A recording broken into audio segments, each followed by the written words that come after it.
Bom dia, bem-vindo ao 13º dia da nossa pequena série de devocionais. São 20 devocionais sobre ansiedade. Hoje é o 13º dia. Um bom dia a todos vocês que estão entrando. Mateus capítulo 6, versículo 30. Esse é o nosso texto de hoje, Mateus capítulo 6, versículo 30. Ele diz assim: Ora, se Deus veste assim a erva do campo, que hoje existe, e amanhã é lançada no forno, quanto mais a vós outros, homens de pequena fé. Então, mais uma vez, Mateus capítulo 6, versículo 30. Ora, se Deus veste assim a erva do campo, que hoje existe e amanhã é lançada no forno, quanto mais a vós outros, homens de pequena fé. Vamos orar? Senhor, obrigado porque a Tua palavra nos instrui e nos traz tantas verdades ricas, ó Deus, em descrever nossa ansiedade, em confrontar nossa incredulidade e nos apontar, ó Deus, para um caminho de confiança. É assim que pedimos, ó Deus, na devocional de hoje, que seja mais uma peça importante na compreensão bíblica acerca desta circunstância, desse mal, e também, ó Deus, mais do que nós temos em Cristo Jesus.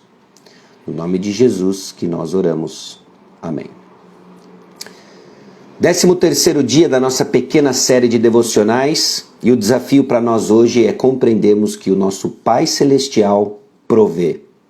O nosso Pai Celestial, Ele provê.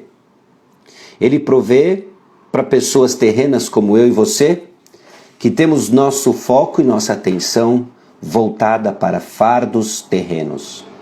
Somos criaturas terrenas, preocupadas com fardos terrenos. E nossa pequena fé, por vezes, é exposta na predisposição em se preocupar com nossas necessidades, ao invés de descansar no cuidado que nosso Senhor promete. Nossa fé, é fato, ainda não está completamente madura, e ela ainda precisa ser continuamente nutrida. E nesse processo de amadurecimento, de crescimento, é que Jesus desenvolve nossa fé ao gentilmente confrontar nossa incredulidade. Nos versículos que precedem o versículo que nós lemos hoje, Mateus capítulo 6, versículo 30, Jesus usa uma outra imagem da natureza para fazer uma pergunta que mira e foca em nossa consciência. Por que andais ansiosos quanto ao vestuário? Considerai como crescem os lírios do campo, eles não trabalham nem fiam, diz Mateus capítulo 6, versículo 28. Claramente aqui, Jesus está direcionando nossos olhos cansados de ansiedade em direção a Deus. Uma simples pergunta e ele começa a trabalhar nossa consciência e redireciona nossos olhos cansados na direção de Deus. Jesus nos leva a pensar como os lírios são vestidos. Eles não trabalham, eles não fiam seus próprios tecidos. Eles são belamente adornados pelo Senhor de tal maneira que diz o Mateus capítulo 6, versículo 29, que nem Salomão, em toda a sua glória, se vestiu como qualquer um deles. Jesus não nos desencoraja a trabalhar para prover para nós mesmos. Mas ele diz que não importa quão duro que nós possivelmente possamos trabalhar, Deus ainda assim trabalha mais em nosso favor. Você já parou para pensar nisso? Não importa quão duro você trabalhe, Deus, Jesus, ainda trabalha mais por você. Porque Ele é o provedor último de nossas necessidades. Se Deus cuida das flores e as veste com uma variedade deslumbrante de formas e cores, e se Ele veste a grama dos campos, que de acordo com o texto está destinada à destruição, e Ele as veste com uma variável enorme, amável dessas flores, quanto mais Ele se importa com você. Ainda está implícito aqui o mesmo conceito que nós vimos ontem, de que você tem um valor e um valor alto como criatura de Deus, criatura humana, acima de criaturas não humanas. Bom, ele se importa com você. E nós precisamos reconhecer seu cuidado e confiar nele com nossas preocupações. Porque Jesus declara: seu Pai sabe o que tendes necessidade antes que lhe o peçais. Mateus capítulo 6, versículo 8. Antes que você peça, o Deus que sabe mais, que cuida mais, que trabalha mais, sabe o que você precisa. Então esse cuidado fiel, esse cuidado do nosso Pai Celestial que provê, deve produzir no coração do cristão, no coração dos seus filhos, confiança. À luz disso, Jesus relaciona então a ansiedade com ter pequena fé. É assim que ele termina no versículo 30. Quanto mais a vós outros, homens de pequena fé. A raiz de nossa ansiedade é incredulidade. E ele desafia a incredulidade, a pequena visão de quem Deus é, com o fato de que estamos ainda ansiosos. Porque no fundo, nós tememos que Deus está em falta conosco. Mas Deus não é deficiente em nenhuma virtude, tampouco ele é infiel. Você sabe disso. Cognitivamente, você sabe disso. Experiencialmente, você é incrédulo nessas verdades. E todas essas perguntas e exortações, Jesus está dizendo uma vez após outra. Vejam o que Deus está fazendo. Vejam as flores, vejam a grama. Deus toma constante cuidado delas e elas são temporais. Ele cuida de suas necessidades.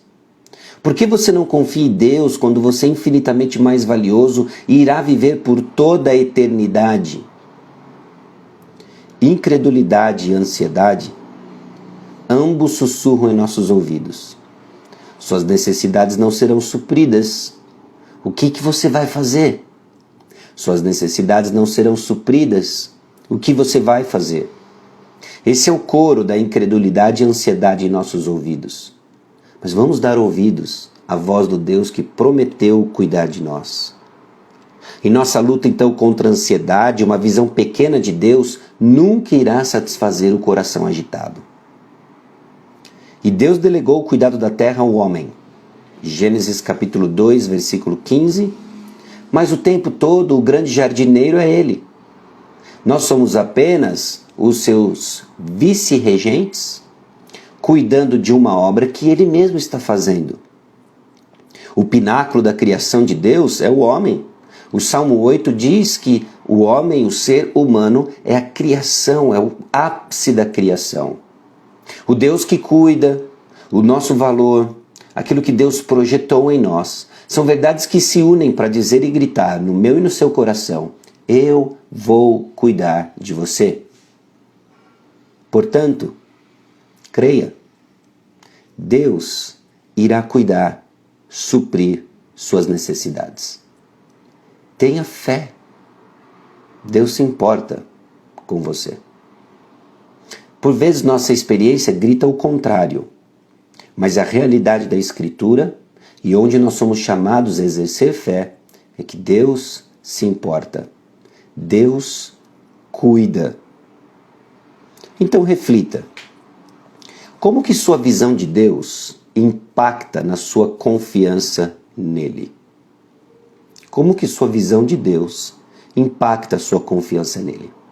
Talvez o que você pode se perguntar é mesmo conceito numa outra perspectiva.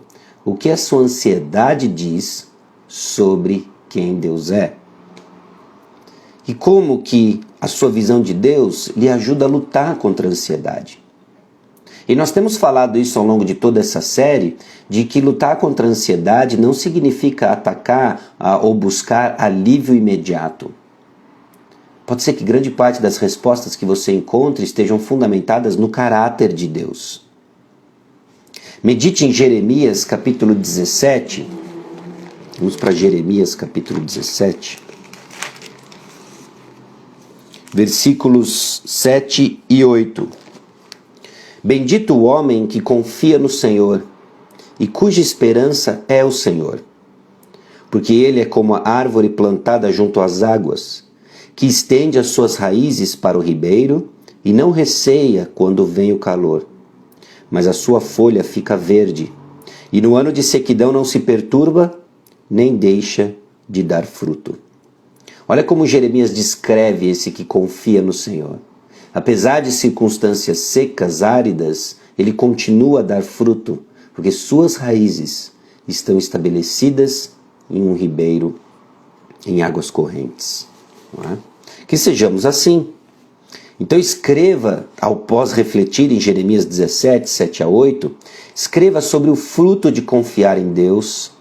Escreva esses versículos num pequeno cartão, leia-os com frequência, deixe com que as suas verdades o lembrem de voltar seus olhos para o alto. Que o seu coração seja treinado e disciplinado nas verdades de Jeremias 17, 7 a 8. E o último ponto, para você agir, não é? Encontre um amigo cristão sábio e compartilhe com ele ou com ela o que você tem visto, como você tem visto Deus suprir suas necessidades. Um tempo pessoal de agradecimento, um pequeno culto de louvor a Deus, em que você vai listar as maneiras como suas necessidades foram supridas. Então, juntos, louvem ao Senhor pela forma como Ele cuida de você. Vamos louvar a Deus. Ele tem cuidado de você. Você consegue enxergar isso? Que nossa visão não esteja tão presa às ansiedades, aos nossos medos, aos nossos tesouros terrenos, que sejamos incapazes de ver o cuidado divino ao nosso redor. Então eu pergunto para você, como Deus tem cuidado de você? E vamos ser gratos ao Senhor. Amém?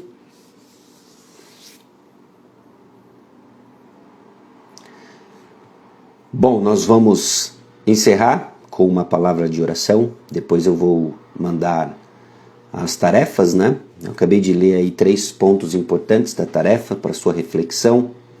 E aí nós vamos dar sequência aí ao nosso dia, tá bom? Vamos orar. Senhor, nós te louvamos porque o Senhor provê. O Senhor provê de maneiras que sequer conseguimos dimensionar e enxergar, porque o Senhor tudo sabe. Antes que sejamos colocados, ó Deus, a orar e pedir, o Senhor já sabe. O Senhor se antecipa às nossas orações, o Senhor trabalha e o Senhor nos convida, ó Deus, a confiar para o nosso próprio bem e pedimos, ó Deus, a graça e pedimos, ó Deus, o discernimento para justamente fazer aquilo que a Tua palavra nos chama a fazer. Convictos, ó Deus, de que quando oramos a Tua vontade o Senhor nos atende, suplicamos, construi em nós um coração confiante. É no nome precioso de Jesus que nós oramos. Amém. Deus abençoe você, Deus abençoe o seu dia e vamos que vamos, tem bastante coisa ainda pela frente. Não sei quais são os seus itens na sua lista, mas que seja uma lista que venha servir ao próximo e a Deus, e assim Deus nos conserve, sempre confiando nele, tá bom? Até mais!